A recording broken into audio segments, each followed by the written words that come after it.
shacabka reer Jubbaland waxaanu raaligelin ka bixinaynaa madaxweynaha Jubbaland hadalkii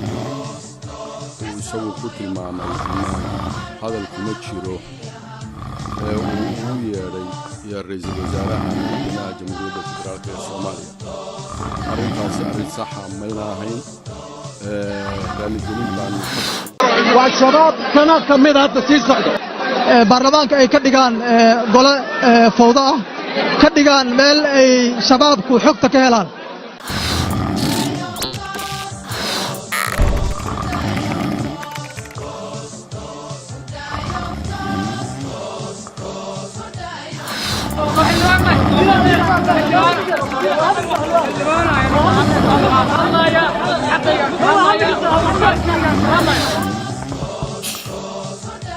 waxaan rabaa inaan idin sheego anigu waxaan ka mid ahay musharaxiinta u taagan xilka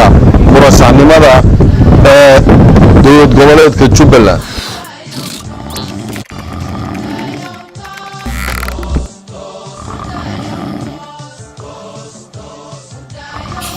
waayahay Soomaalidu waxay ku mahmahdaa gartaada lama bixiyo laakiin geelaaga waa la bixiyaa shalay waxaan maqlay ninkii saddexda wiil ee uu adeerka u yahay ee tahriibta ka dhuuntay ayaa Jubbaland isu sharaxay oo idin yimid baan maqlay horta ninkaasi bal eeg hadda Soomaalidu waxay ku mahmahdaa bal eeg hadda reer Jubbaland ay u dhageysta bal eeg hadda doorashooyin baa soo socda nin waliba wuxuu qabtay baa lagu xisaabayaa Soomaalida garan ninka Ilaahay baan idinku dhaarshay saddex wiil adeer u yahay oo tahriib ay xildhibaana ee saddex wiil adeer u yahay oo Sacuudiga laga soo tarxiilay ninka qaabili kari waayay miyaa Jubbaland qaabili haddaba hadduu ninkaas yiri madaxweynaha soo sharaxay horta reer Jubbaland oo wiidin caayay aniga geed xidhiisa xaal baan idin siiyay reer Jubbaland ana xaal idin ka wada hadduu isa soo sharaxay aflagaad ku tahay Soomaali oo dhan bay aflagaad ku tahay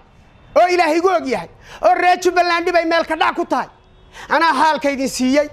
xaal qaata raalli ahaada Soomaalidan garanin inuu kismaayo joogaan la ii sheegay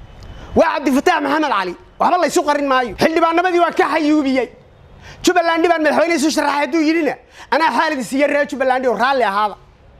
Soomaalida garanin haddii baleeg hadda aad cabaysay shaah oo ay tuqsi kaaga dhaxdhaco maxaa sabcado aan cabay hadda baranbara ku dhacda ka war wuxuu doonayaa mustaqbalka iyo wadada ay reer Jubbaland ku socdaan waa baranbara inay ku dhaxdhacday rabtaa ka yeeli mayno ha arqaladeen umada dhinac uga wareeg Cabdi Fataax galaha umada dadkan rag baa soo shaqeeyay Jubbaland rag baa halka keenay dhididkooda iyo dhiigooda iyo dhacaankooda ku waayay miyaad maanta doonaysaa saddex wiil oo tahriiba adoo ka dhuuntay oo adeer u tahay oo hortagi kari weyday inaad reer Jubbaland marka lugta ku walaaqday rabtaa maxaad ka wadaa marka leedahay waan sharaxay